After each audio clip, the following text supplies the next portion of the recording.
Today's story is continuing with beautiful anecdotes with Reb Zusha. And it's all tied into this whole theme of the Maimed. And the whole bottom line of the Maimed is that Netzach V'Hoidis is going to explain that rooted in Atzmos and all of the wonderful Biyudim and truths are all given to whom? They're given to the Pekidi Achoil, to the officers. These are the Rabbein, the Tzaddikim, in order to give it to the soldiers on the front line, and that's you and I. So, Vot from Reb Zusha said to me once, says Rav Mendel, Chassidei Chabad there are many. Chassidim of the Rebbe, there are few. So Rav Mendel says, but that he meant to say, Poshet, that to be a Chassid Chabad, it's very nice, and all the Chabad in Hogim, and so on, and Chassidus, and fulfills every detail down to its to the minutiae. But Chassidim from Rebbe means thinking about the mission for which he is enlisted, the soldier on the front.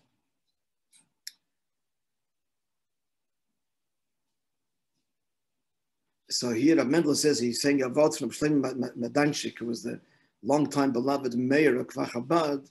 He used to say like this, Chassidim, there are many. I don't know how to translate this fully, but I know what we said in Yiddish or Hebrew. But the Hebrew here is Chassidim Mamlachtiyim, which means Chassidim that think about the state, the kingdom. There are few. Meaning to say that their entire identity is not their personal interest and growth, etc., but the great mission. Another word from Reb Zusha, into the same theme of two categories of Chassidim.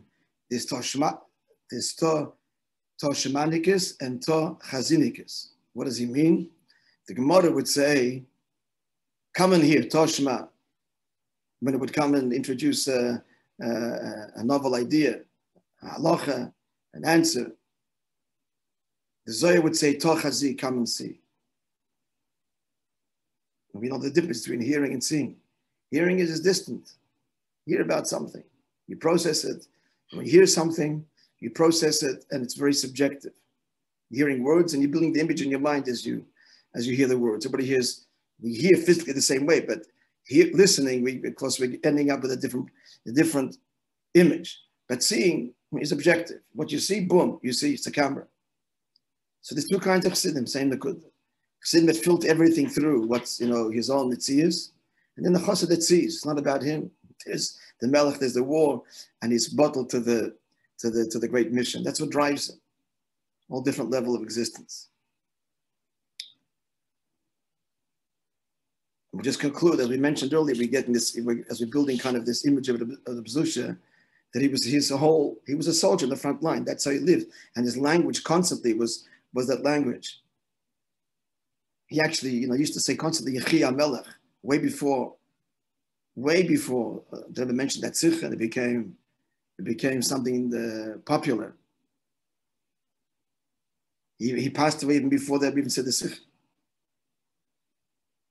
which was in Mem Ches. He passed away in Mem Zayin. And he used to speak that way constantly. And as we mentioned the story, they're sitting Yudas Kislev, Yud Shvat, by the Fabrenning of Rabbi Chaim Kesselman. What's he thinking about? Harchavas HaMelucha, how to expand the Melucha, the kingdom.